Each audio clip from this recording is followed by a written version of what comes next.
నరసింహ, మాది proper Nagarkurnool district. నేను దుర్గంజల్ హైదరాబాద్లో ఉంటాను. ఈ వెస్టేజ్కి రావడం కంటే ముందు ఒక ప్రైవేట్ స్కూల్ టీచర్ని. మా సార్ వచ్చేసి ఒక కార్ డ్రైవర్.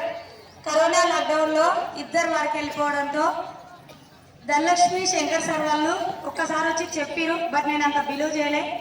ఒక మీటింగ్కి రా, వెస్టేజ్ అంటే ఏందో తెలుసుకో, నచ్చితే వర్క్ చేయి, నచ్చకపోతే నేను స్కూల్కి వెళ్ళిపో అని చెప్పిరు. సో కరోనా టైంలో ఇంట్లో ఖాళీ కూర్చొని ఏం చేస్తామని చెప్పి, సరే బూట్ క్యాంప్ అంటున్నారు కదా, అది మొత్తం అయిపోయిన తర్వాత వెళ్దామని చెప్పి నేను చేయనైనా 7 రోజులకి కోటప్పకొండ బూట్ క్యాంప్ వచ్చింది. ఇప్పుడు ఎంఎస్ఆర్ గురుగారి యొక్క కార్ లాంచింగ్ చేయడం జరిగింది. ఆ బూట్ క్యాంప్కి కూడా వెళ్ళడానికి నా దగ్గర డబ్బు లేదు, నేను రానని చెప్పిన.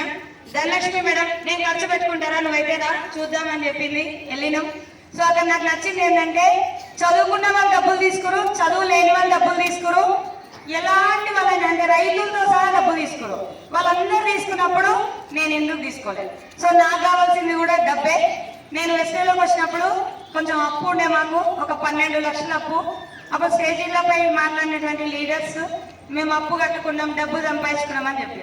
సో నాకు కూడా అప్పు ఉంది, నాకు కూడా డబ్బు కావాలి, ఏం చేయాలి అని చెప్పి బూట్ క్యాంప్ నుంచి రిటర్న్ అయ్యి ఆ రోజు నుంచి నా జర్నీ స్టార్ట్ చేసిన. సో మా సార్లు చెప్పకుండానే స్కూల్ జాబ్ బంద్ చేసిన. తిట్టిరు, అయినా పర్లేదు, మీటింగ్ బాగుంది, డబ్బులు వస్తాయన్నారు, ఎలా అయినా సరే సక్సెస్ కావాలి అని చెప్పి డిసైడ్ అయినాం. ఫస్ట్ మంత్ చెక్కు నేను వాడుకున్నందుకు 131 రూపాయలు వచ్చింది.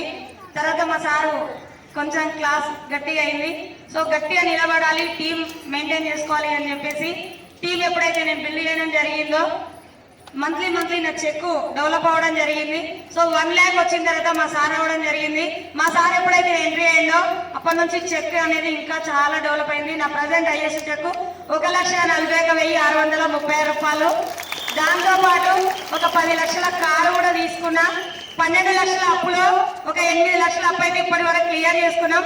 ఇంకొక 4 లక్షల అప్పు ఉంది, అది కూడా జనవరి లేదా ఫిబ్రవరి వరకు క్లియర్ చేసుకోవాలని కోరుకుంటున్నా. ఇప్పుడైతే లక్షలు సరిపోవట్లే, 5 లక్షలు రావడం కోసం పోరాడుతున్నా. Thank you so much and wish you well.